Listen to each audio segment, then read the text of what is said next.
लोकांना नेहमी वाटतं जगात युद्ध झालं की गोल्ड नक्की वाढणार, कारण भीती वाढते, अनसर्टनिटी वाढते आणि लोक सेफ हेवन ऍसेट मध्ये पडतात. पण मार्केट इतका सिंपल नसतो, कारण गोल्ड फक्त भीतीवर चालत नाही. तो चालतो inflation, interest rates, dollar strength, liquidity आणि डिमांडवर. आणि इथेच सगळे लोक चुकतात. गोल्डला आपण नेहमी सुरक्षित ऍसेट म्हणून बघतो, पण वास्तवात सामान्य लोकांसाठी गोल्ड हा एक लक्झरी आयटम सुद्धा आहे, विशेषतः ज्वेलरी फॉर्म मध्ये. आता विचार करा, जर युद्धामुळे ऑइल महागलं, ट्रान्सपोर्ट महागलं, फूड इन्फ्लेशन वाढली, बेसिक आयटम्स महागले, घर चालवणं कठीण झालं, तर लोक गोल्ड ज्वेलरी कसं विकत घेणार? आधीच दूध, पेट्रोल, गॅस, भाजी, EMI, रेंट यावर दबाव असेल तर लक्झरी डिमांड नॅचरली कमी होते. म्हणजे वॉर मुळे फिअर वाढतो, पण त्याच वॉर मुळे इन्फ्लेशन वाढून गोल्डची कंझ्युमर डिमांड पण कमी होऊ शकते. आणि मार्केटमध्ये हाच क्लॅश चालतो, सेफ हेवन डिमांड विरुद्ध रिअल वर्ल्ड अफोर्डेबिलिटी.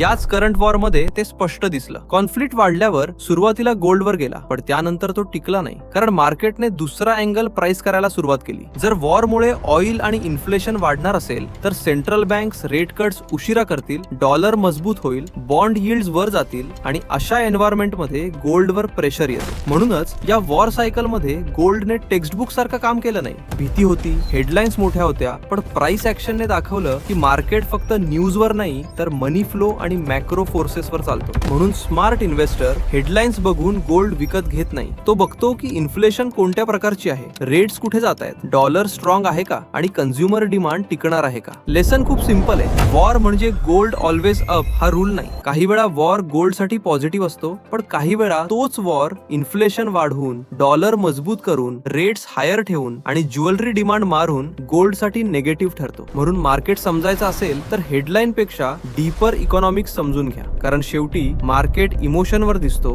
पण चालतो मॅक्रो, लिक्विडिटी आणि डिमांडवर. सगळे लोक फक्त युद्धावर फोकस करत आहे, पण मोठे इन्व्हेस्टर्स इन्फ्लेशन कसं वाढणार आहे आणि त्याचा मार्केटवर काय इफेक्ट होणार आहे हे बघत आहे.